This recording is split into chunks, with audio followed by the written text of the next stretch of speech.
আসসালামু আলাইকুম প্রিয় ভাইয়েরা।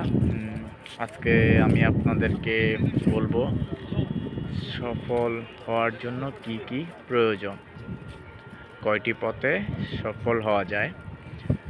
প্রথমত একটি হচ্ছে বৈধ পথ, আর দ্বিতীয়টি হচ্ছে অবৈধ। তো আমি প্রথমত আপনাদেরকে বৈধ পথের ব্যাপারে বলি। তো প্রথম একটি কথা বলবো যে মানুষ মাত্রই মরণশীল। এই যে দেখতেছেন, এটা হচ্ছে জান্নাতুল বাকি।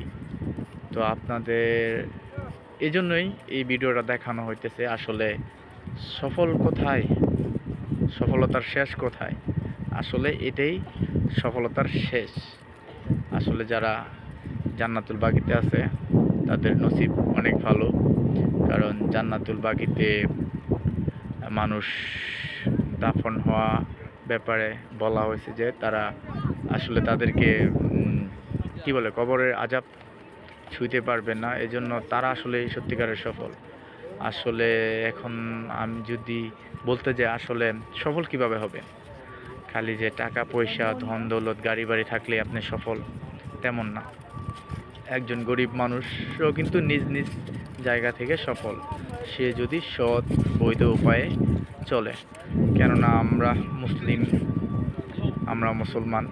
তো আমরা সফল ওইটাকেই বুঝি যে আসলে আপনি সারা জীবন কষ্ট করে কাজ করছেন, কারো ক্ষতি করেন নাই, পরের হক এক টাকাও মারেন নাই। আপনি হয়তো আল্লাহর ইবাদত কম করতে পারেন, কিন্তু আপনি কারো হক মারেন নাই, কারো ক্ষতি করেন নাই, আপনি মৃত্যুবরণ করছেন। আপনি তখনই সফল যে আপনার প্রতি কারো অভিযোগ নেই। তো আসলে দুনিয়াতে অনেক সফল ব্যক্তি আছে, যেমন যারা মনে করে আমার গাড়ি বাড়ি আছে, ব্যাংক ব্যালেন্স আছে, অনেক টাকা পয়সা আছে, আমি এসিতে ঘুমাই। তো প্রকৃতপক্ষে আসলে তারাও সফল না। কেন সফল না? আসলে যখন একটা ধনী মানুষ টাকা পয়সা ইনকাম করে প্রচুর পরিমাণে, তখন কিন্তু অ্যাকচুয়ালি আপনার সব ধনী মানুষ কিন্তু যে বৈধভাবে ধনী হয় এমন না।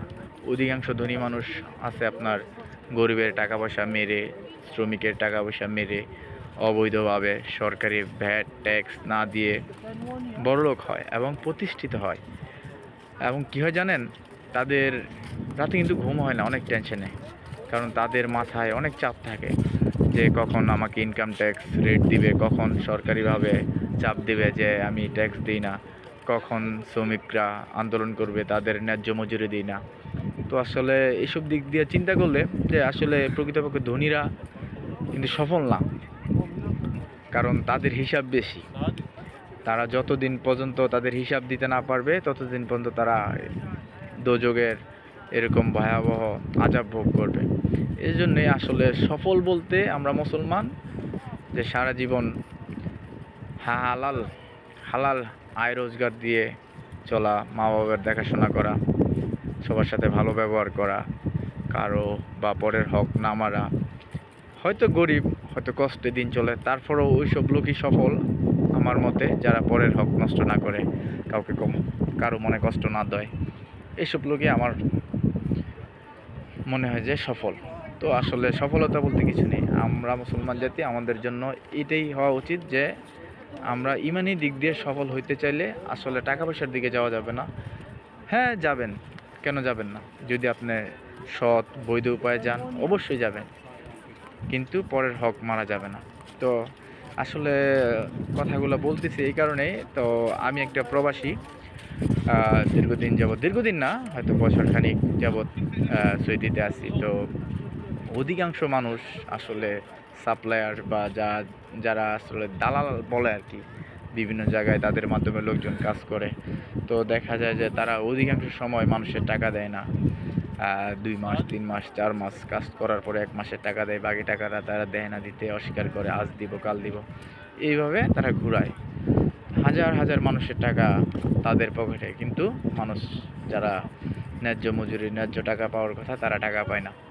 আসলে এই জন্যই তাদেরকে আমি অসফল মনে করি, তারা কখনোই সফল না। আসলে জোর মিলে মৃত্যু হবেই। তো এই জন্যই জান্নাতুল বাকি দেখানো। তো আসলে আপনাদের যাদের ভিতরে ডিপ্রেশন কাজ করে, যে আসলে কি বলবো যে আমার টাকা পয়সা নাই কেন, আমার গাড়ি বাড়ি নাই কেন, তো আসলে আল্লাহ যা ভালো মনে করেন তাই হয়। তো আলহামদুলিল্লাহ আল্লাহ যেমন রাখছে, যেভাবে আছি আলহামদুলিল্লাহ ভালো আছি। সর্বোপরি কথা হচ্ছে ভাই, আপনারা কেউ পরের হক মারবেন না, কারো মনে কষ্ট দিবেন না। আসলে সফল হইতে গেলে ইমানি দিক দিয়ে হন, কারণ আমরা একদিন না একদিন মরে যাব। তো শুধু শুধু এত টাকা পয়সার পিছনে ঘুরে মানুষের মনে কষ্ট দিয়ে মানুষের টাকা মেরে সফল হওয়ার থেকে ইমানিভাবে সফল হওয়া অনেক জরুরি। যাই হোক, আপনাদেরকে অনেক কথা বললাম, ভুল ত্রুটি হলে ক্ষমা করবেন।